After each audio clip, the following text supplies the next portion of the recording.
Okay, my name is Mark Weiss. My call is K6FG. I'm relatively new to FT8. Actually, FT8 is relatively new to the ham bands, and I'm not an expert. I'm a user, and I don't have any interest in getting into a lot of the technical theory for a couple of reasons. One, probably I put everybody to sleep, and the other thing is I don't know the technical theory. I just use it. What is FT8, JT65, and so forth? This is a direct quote from a couple of the people who are responsible, actually a few of the people responsible for getting this program going. K1JT is really the moving force behind everything, but the reality is it is clearly not designed for long conversations or rat chewing. It is strictly a means by which to establish a contact under circumstances where the signals are very, very weak. Minimal amount of information is exchanged. You have the call letters and the Maidenhead grid locators. There is a scheme that was set up primarily for UHF and VHF called grid squares. The Earth is divided into grid squares that are really not square, they're rectangles. There are 2 degrees of longitude wide and 1 degree of latitude high. We happen to be in a grid square DM04. If I say my call DM04 on this FT8 scheme, everyone will know where I am on the globe by virtue of that.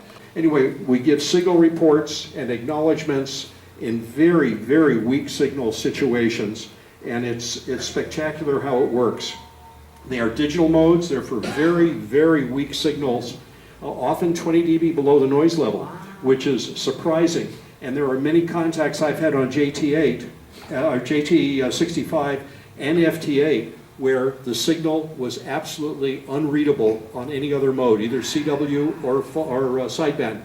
If you were to tune the receiver across a signal, there would be nothing there. But it is decoded. It is an offshoot of the deep space communications that we were required to use as we got the space vehicles farther away from the Earth. And the software to use it is free.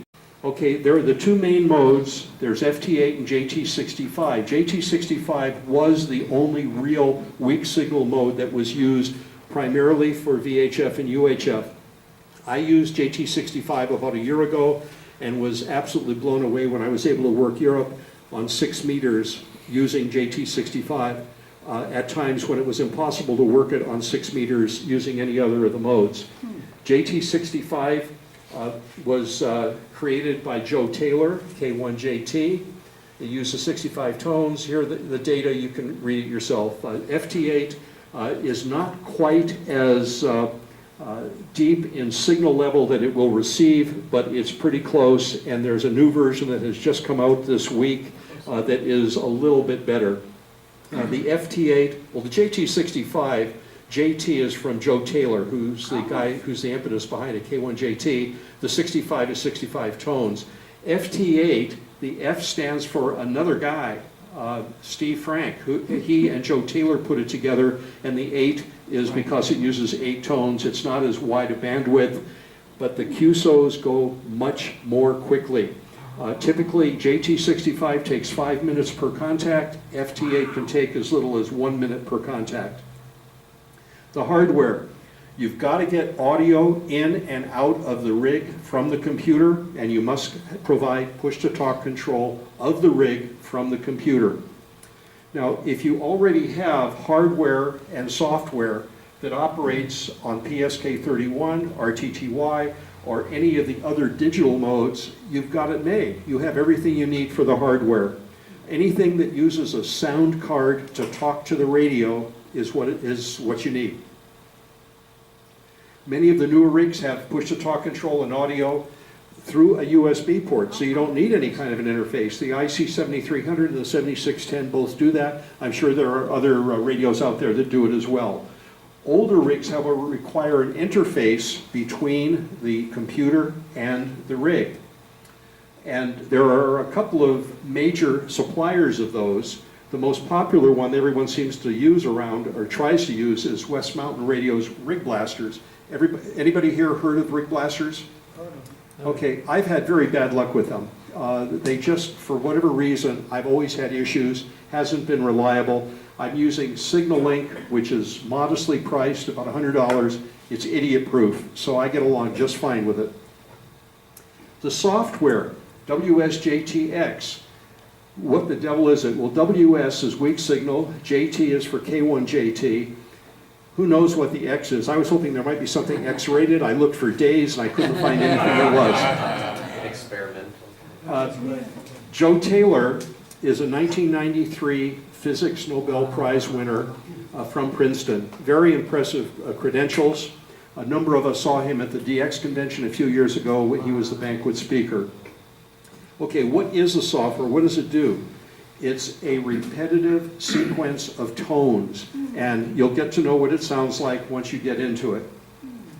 It operates on a frequency. Now, the bandwidth is very, very narrow, but it's just like with PSK31, where you set your rig at a given frequency. And as an example, on 20 meters, the frequency is 14074. And just like PSK or whatever, those other digital modes, you are literally going to add an audio frequency to it within the audio passband. And if you're, as the example, if you're transmitting on 700 hertz and there's a tone at 700 hertz, the actual RF is going to be at the sum of the two, 14074 plus 700, and then you get your, that's where the frequency comes from. Okay, a typical QSO is a series of sequences that are precisely timed. JT65 is very slow. There are 60-second sequences, and it requires up to 7 of them to establish a contact. So, as an example, if you're operating on a band like 6 meters, which might only be in for a matter of 4 or 5 minutes, you better be pretty efficient, and you better be careful who you're trying to work, because if you hang on and expect you're going to work that loud station 7 or 8, 10 minutes in the future, the band might be out before you finish your current contact. So you've got to be very careful that you work the desired signal. FT8 can take up to 7 15-second sequences. Completed QSO takes a long time on JT65, 5 or 6 minutes if there are no issues. FT8, 1 or 2 minutes if there are no issues. What do I mean by issues?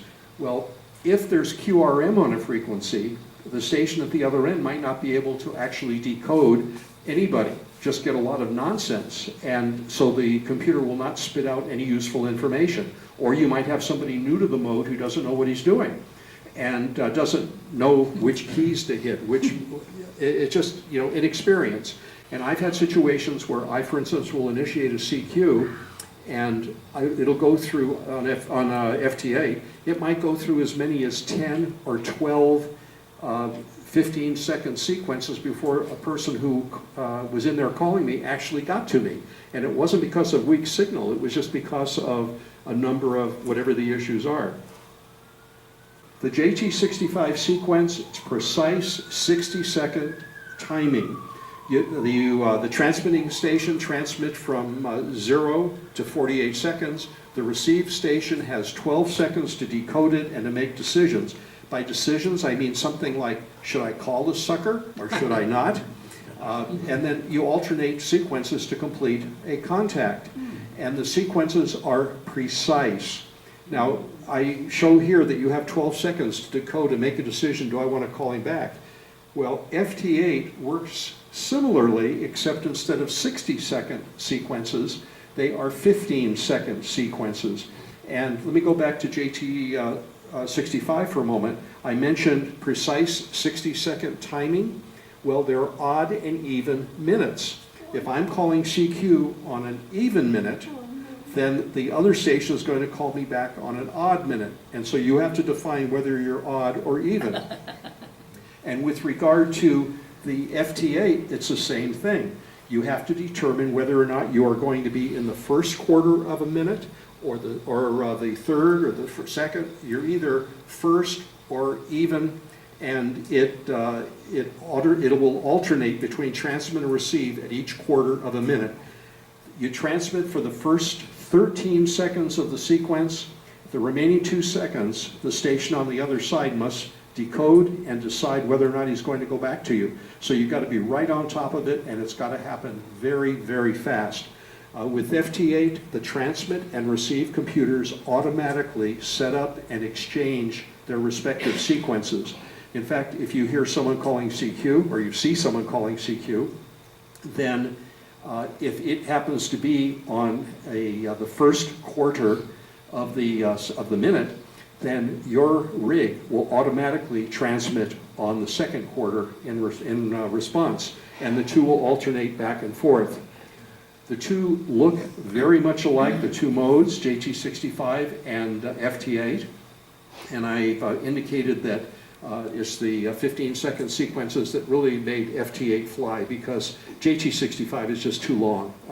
For the minimum amount of information you get, to hang around for 6-7 minutes to have a queue just really makes no sense. And I'll show you what the exchanges look like in just a moment. And I've indicated that a completed QSO can take as little as a minute on FT8. There's a de-expedition mode where the de-expedition can decode several of the people calling in simultaneously and then transmit back out to several stations all at one time, and they can get their QSO rate up to where they in theory can make 7 or 8 contacts per minute, which is competitive with high-speed CW. The computers automatically sequence the exchanges, and then at the end of the exchanges, your computer, if set up accordingly, has a logger that will automatically log stuff if you allow it to. Here's a typical QSO, and it's really very abbreviated. The stuff in red on the left is what you send. If I send CQ, I just literally send CQ, my call, and DMO4, and that's it. Station coming back to me will give, and again, these are all set up, these protocols are set up by the program, and I'll show that in a moment. The W1AW would send me my call, his grid square, and then the sequences would be back and forth with the signal reports. I would give him his signal report. He would come back with an R that I mean is Roger on my report, and I send him back these 12, and then RRR means gotcha, and then if you're courteous, you do the 73s. But the contact is made with usually as few as about 5 of the exchanges. Not all of them will appear every time. That's what the screen looks like, the data screen on the WSJT. The top left, I don't know if you're able to see the red dot or not, that's what the incoming looks like. And you see the green, those are CQs, and you can see, like for instance up at the top, CQ from a guy in Holland with his grid square. CQ from a 0, his grid square DM79, which I happen to know is around the Denver area, and so on. Well, if I click on the top one, which I did, the PA3, it shoved it over to the right, so I know I'm working on that guy. But if you look down here, there's a lot of data that was filled in, which will automatically be sequenced, the lower right stuff. That is all created by the software. Your computer does that for you. You don't have to worry about any of that information. The frequency he's on, notice 924, he's on 924. It sets all of the frequencies, everything. All you do is you just sit there. That is what the waterfall looks like on FT8. This had to be on 20 meters. And each one of those horizontal bars represents a signal. And they are about 70-something hertz wide. And you can see they're pretty close together. And there are some vacant places, and you can set your rig to be fixed on a particular frequency and not worry about QRM. But you notice if you happen to land on a frequency that's already occupied, it's like operating any other mode where the QRM makes it so that it's impossible to work anything. Okay, some of the features. FT8, as I said, automatically sets the audio transmit frequency, but you can elect to stay fixed, which you will typically do if you call CQ. Is there a question, Gerbex? Yeah, you mentioned exchange signal reports. Can you elaborate on that, what the signal reporting is? Okay, we exchange signal reports. I'll go back to that here just to show you. If I look at this screen. When you say they're below the noise level. Okay, let me show you here. Do you see on the screen, it shows the first column is UTC, Universal Coordinated Time, or something like that. 2223 which means it was 10:23 in the evening in Greenwich. I don't know what that was here. And then 00, that means that transmission started at seconds 00, where if I had gone to the next 15-second segment, it would show up 22:23:15 for the transmission starting at 15 seconds after the minute. The dB is a number of dB below the noise level as it calculates it, and I'm not sure exactly what the base is. But here, -16, that's not very loud, it's modest. -24 is very, very weak. That's 24 dB below the noise level. -3 is loud, -1 is louder. Occasionally you'll get a plus, like here's a 5. That guy's loud. 8 or 9 is even louder. But those are the signals, and the DT means how far off the precise timing from internet time that particular person actually is. And I'll get to that in just a moment with the precision needed for the timing. Okay, you want to transmit a CQ on a fixed frequency so that when stations come back to you, they can be anywhere in the audio passband. Your computer will decode it and detect it. But it's not a problem of you getting clobbered by somebody else, because remember, you're operating on different segments of the minute. And so you've got that frequency all to yourself, and you can set it very easily. With FT8, you send CQ, and it will send it every 15 seconds, alternating 15-second segments, until it sees a signal coming back to you, or if you are calling another station, say he calls CQ and you're responding to him, it will respond to him every 15 seconds until he either comes back to you or the software sees that he has come back to somebody else, and then it stops transmitting. You don't have to worry about doing any of it. It automatically does that, automatically proceeds through the sequences. There's a progress bar where you can see what's happening during during the 15 seconds when it's almost done, and you also have a clock that shows. Mark? Question. The question is, you see someone calling CQ, and he stopped transmitting at, say, 58 seconds of the minute, and ideally you're going to start transmitting at 00, 2 seconds later, which means you've got to be pretty fast. I have found that I can still establish a contact even if I'm about 3 or 4 seconds late. Much beyond that, it's a problem and you can't really do it. If you're operating also, latency can be a real problem. Like I will be operating my rig remotely over the internet. There's going to be some latency. It takes a while for the data to get to my home station. If that latency is too great, I will be outside of the accuracy required by the program. You're supposed to be within 2 seconds, and if you are, you'll be able to decode. If you're beyond the 2 seconds, you've got a problem. It just will not properly decode. When you're calling CQ and several stations come back to you, you have to then decide which one you want to work. At the end of a QSO, your transmission is blocked, so you will not continuously be putting out carriers. I mentioned the fixed frequency. Okay, an ADIF log is available. ADIF is kind of like a common database where particular information is put in a specific location in a file. It's uniform.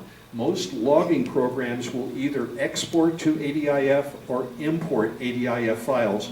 If you send something to like Logbook of the World or contest logs, they want everything in ADIF files, which are generated by a myriad of different logging programs, but it's done for the purpose of, with ADIF, of enabling everyone to read everybody else's.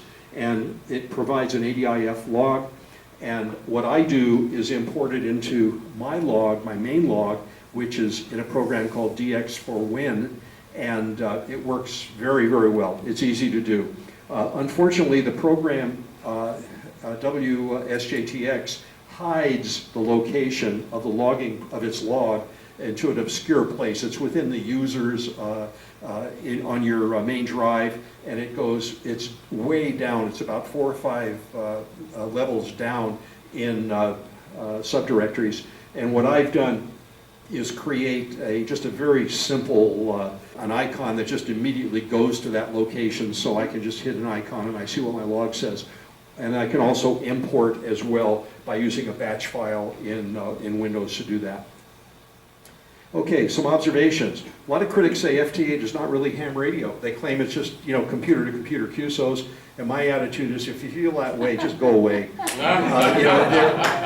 We have many different parts of this hobby. Some of the crazies are into satellites. Others are into microwave. Some are into, low frequency stuff. There are so many possible interests within the hobby, and my attitude is, if you don't like it, do some other mode. There are plenty of alternatives.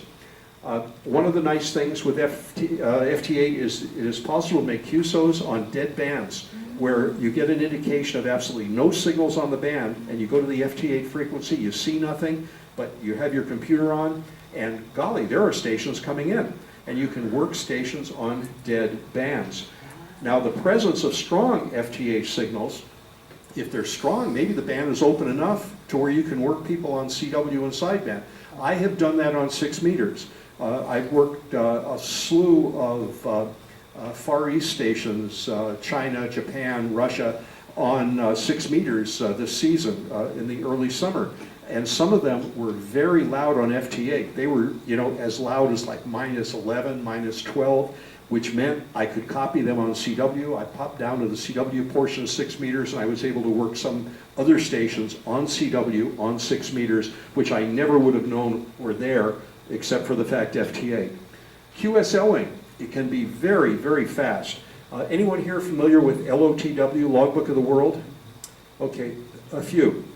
Logbook of the World is a giant database that the ARRL created that is basically a clearinghouse where you send your log up to them in ADIF format, and the other station sends up his log, ADIF format. If there is a match of calls and times and frequencies and a couple other things, you get a validation. You can get credit for that for a lot of various awards like DXEC, WAS, worked WPX, worked all zones. There are just a lot of awards.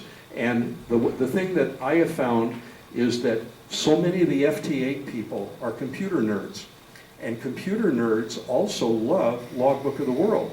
And there are some people who upload to Logbook of the World literally within minutes of making a few contacts. Some other observations: don't run this mode at full power.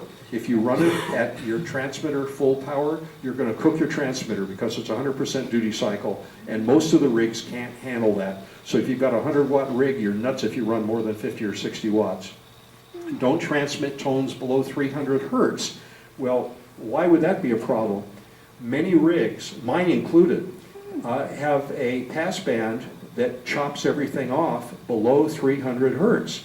So if I copy somebody who is transmitting at below 300 hertz, then when I go back to him, if I'm on his frequency, then the audio will not get through, or it'll get partially through, and it, bottom line, makes it unusable. There are some workarounds. One is I can just set my my VFO control so my carrier is down, say, a half a kc or something, and so what was at 300 hertz is now at 800 hertz as far as my rig is concerned, but it screws up the logging a little bit. But bottom line, don't ever transmit below 300 hertz. Okay, some other observations for the log. You need to set the band correctly, because if you don't, your log gets all screwed up, and I won't tell you how I know. Also, WSJTX can control the rig completely. It can set the frequency, the band, everything. But if you're using other software to control your rig, as most logging programs do, then there's a conflict, and your logging program and WSJTX will fight for control who gets the radio, and bottom line is you have a mess. Okay, computer time must be very accurate, within 2 seconds. And there's software available for that purpose. Dimension 4 is free. I love the name of Dimension 4 because of time being the fourth dimension. And what it does is it keeps your computer clock accurate to within a very narrow tolerance of just dead-on internet time. And you'll clearly be within a small fraction of a second of absolute time where you want to be. I use a different program. I use First Clock Pro. It has a lot of interesting features because you can set up many different clocks down in your taskbar and have one for local time, one for UTC, one for, who knows what. If you're traveling, it's wonderful. Questions? Has FT8 made JT65 obsolete? I think so, because who wants to spend 6 or 7 minutes to make a contact where you could do it in a minute or two? And most of us get fairly impatient, especially as we get older. A lot of work being done on FT8 to make it even better. I am using version 1.9.1. Version 2 is just now being released. The new one, they claim, has slightly better decoding. It has the ability for more information, a little bit more information than the current version, in that it will allow you to give some data that can be useful in certain types of contests. In addition, it allows for a few more characters because I think the current FT8 allows only 13 or 14 characters. That includes spaces. So there's not a lot of information. And if you have a long call, because there are a lot of countries, they go absolutely nuts with their special event stations. You'll have a call like LZ 1937 ABC, and by the time you get that in there, there's no room for anything else, and it just creates a real problem. WSJTX is the software of choice, but JTDX software may overtake it according to some people. I don't think so, but maybe so. There's FT8 call, which is a form of rag chewing. What it does is instead of sending one 15-second segment, it'll stack up like 3 of them so you can put a lot more information on there, but it's still not rag chewing. There's another program a number of people use, JT Alert, and what it does is it searches your ADIF database and gives all kinds of information like, have I worked that guy before?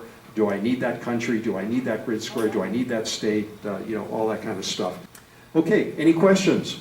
Now, when you started it, how long did it take from the point you were committed to working it to you got your first QSO? How long did it take once I decided I was committed to getting it to work until I had my first QSO? I would say probably within an hour, but it does function fairly quickly. I wouldn't say I have mastered it, but I feel very comfortable in using it, and I felt that comfort level after, a day or so.